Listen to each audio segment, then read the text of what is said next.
రాష్ట్రాన్ని స్వర్ణాంధ్రప్రదేశ్ చేయడమే ముఖ్యమంత్రి చంద్రబాబు లక్ష్యమని ఎమ్మెల్యే డాక్టర్ ముక్కు ఉగ్ర నరసింహారెడ్డి అన్నారు. ప్రకాశం జిల్లా పీసీపల్లి మండలంలోని లింగనపాలెంలో ఎంఎస్ఎంఈ పార్క్ శంకుస్థాపన కార్యక్రమంలో ఆయన పాల్గొన్నారు. రాష్ట్రంలో మొదటి విడతగా 50 ఎంఎస్ఎంఈ పార్కుల ఏర్పాటుకు ప్రభుత్వం రూపకల్పన చేసిందన్నారు. అందులో భాగంగా ప్రకాశం జిల్లా కనిగిరి నియోజకవర్గంలోని పెద్ద చెర్లోపల్లి మండలం లింగనపాలెంలో ఎంఎస్ఎంఈ పార్కు శంకుస్థాపన చేశామన్నారు. ఈ పార్క్ 20 ఎకరాలలో 7 కోట్ల రూపాయలతో ఏర్పాటు చేస్తున్నట్లు వెల్లడించారు. భావితరాలకు లబ్ధి చేకూర్చేందుకు ఇలాంటి పార్కులు ఉపయోగపడతాయన్నారు. ఈ పార్కు ఏర్పాటుతో గ్రామీణ ప్రాంతాలు అభివృద్ధి చెందుతాయని, మన ప్రాంతంలో పరిశ్రమల ఏర్పాటుతో ఉద్యోగ అవకాశాలు ఉపాధి లభిస్తుందన్నారు.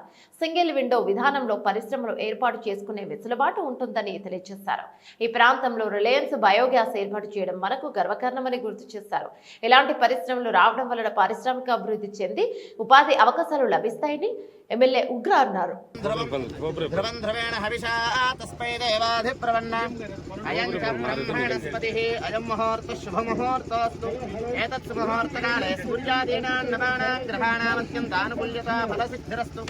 ఏడుకొండలవాడ వెంకటరమణ గోవింద, ఆపదమంత్రవాడ అనాథ రక్షక గోవింద.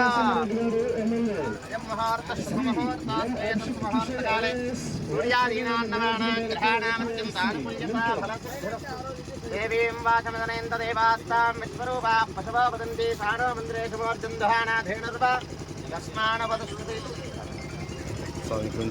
ఓం ధ్రువంతే రాజా వరుణ ధ్రువం దేవ శుభముహూర్తస్తు సూర్యాదీనాన్నవాణాం గ్రహాణాం అత్యంతానుకూల్యతా ఫలతి. అయం ముహూర్త శుభముహూర్తస్తు శతమానం భవతి శతాయ పురుషస్యేంద్రియ ఆయుష్యేవేంద్రియే ప్రతిష్టతి. రోచనో రోచమానశ్చ భరశ్చ భమానః కళ్యాణః.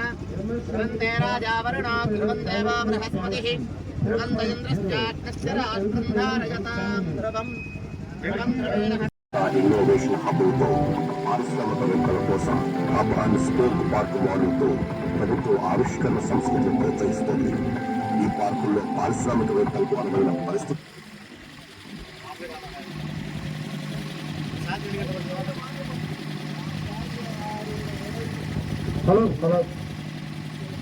మంత్రి శ్రీ నారా చంద్రబాబు నాయుడు గారి నాయకత్వంలో ఒక కుటుంబం ఒక పారిశ్రామికవేత్త అనే నినాదంలో భాగంగా 175 ఎంఎస్ఎంఈ ఇండస్ట్రియల్ పార్కులను ప్రారంభించి రాష్ట్రంలో శంకుస్థాపన చేయడం జరుగుతుంది.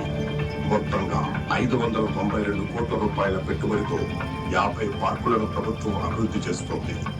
ఈ ఎంఎస్ఎంఈ పార్కుల నిర్మాణంతో రాష్ట్రాన్ని చేస్తున్నారు ప్రారంభోత్సవం. ఇప్పుడు ఫిజికల్ గా అందులో భాగంగా ఇక్కడ ఈ కనిగిరి నియోజకవర్గాను ఇక్కడ శాంక్షన్ అయింది. ఇది 56 ఎకరాలకు గాను ఇందులో ఎంఎస్ఎంఈ పార్క్ ఏర్పాటు చేయడానికి తలచాము. లేదా ఫుడ్ ప్రాసెసింగ్ యూనిట్స్ పెట్టచ్చు, లేకపోతే మీకు నచ్చిన ప్రతి మిరపకాయలుని కారం పొడి తయారు చేసే ఇండస్ట్రీ కూడా పెట్టచ్చు. దానికి చాలా రాయితీలు ఉంటాయి.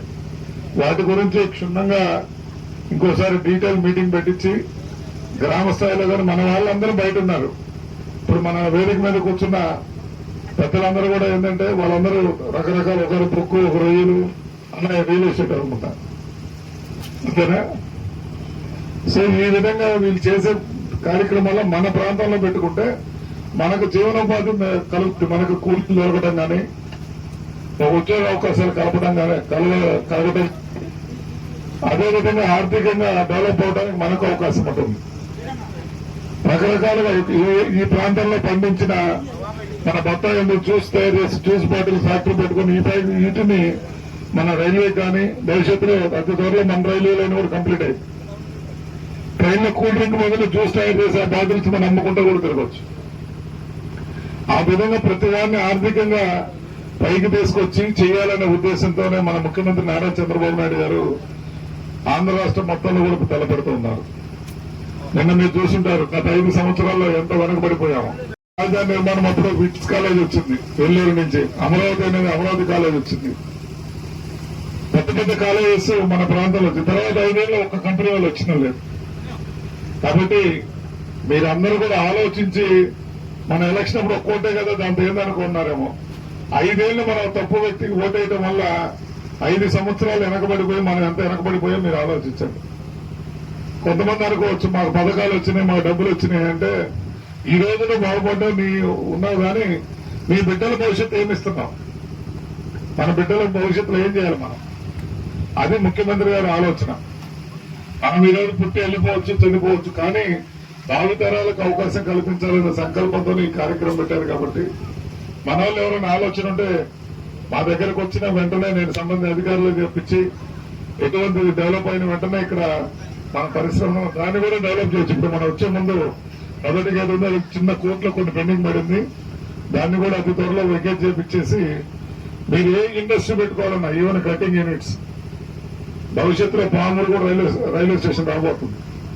తర్వాత ఈ పామూరు నలుగురు కాళహస్తిలో అయితే మనకు దాదాపు మేము ఇటీవల ఒక మన చీఫ్ ఇంజనీర్ స్థాయి అధికారితో కూర్చున్నప్పుడు ఇటు నుంచి 30 ఎక్స్ప్రెస్ రైళ్లు వెళ్ళొచ్చు అని చెప్తున్నారు.